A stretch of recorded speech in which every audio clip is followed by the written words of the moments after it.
সব কিছু হয়ে গেছে অনকন মানি না তাহলে কেমন হইব?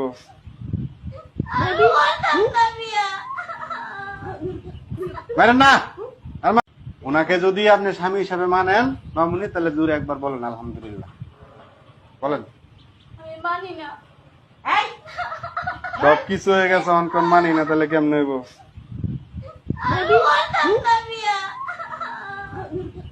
মারেন না আর মারেন না, মেয়ের একে তো জোর করে বিয়ে দিতেছেন, বুড়া বুড়ার লগে আবার মারতেছেন। মারেন না মামুনি, জামাইয়ের অনেক টাকা পয়সা আছে, কান্নাকাটি করেন না।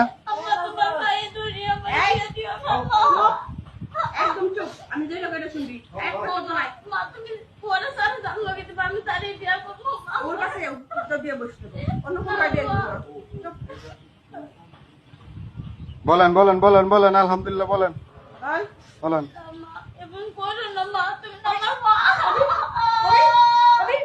আরে আপনার একটু বুঝান না, যে তামসা দেখতেছেন, বুঝান একটু মেয়েটারে।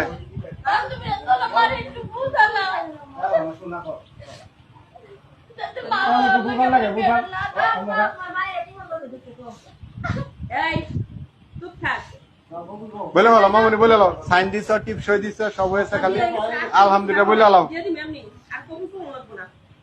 15 লক্ষ টাকা কাবিন ধার্য করিয়া 10 লক্ষ টাকা উসল স্বর্ণ বাবদ 5 লক্ষ টাকা বাকি রাখিয়া আব্দুল মান্নান সাহেবকে যদি তুমি স্বামী হিসাবে মাইনা থাকো, দূরে একবার বলো আলহামদুলিল্লাহ। মা বলো বলো।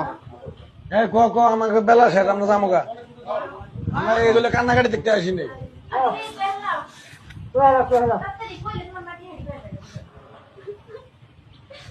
আলফল কেউ কথা কেন না, আলফল কেউ কথা কেউ না। দেখি মামুনি বলেন বলেন আলহামদুলিল্লাহ বলেন, কান্নাকাটি করে লাভ নাই। আপনার মেয়েরা রাজি করেন, তাড়াতাড়ি রাজি করেন। বলেন বলেন মামুনি, কবুল বলেন, দেরি করেন না গো, নামাজের টাইম হয়েছে, যাইতে হবে। এই যে তাড়াতাড়ি বল, কালি সব কতক্ষণ বসে থাকবো?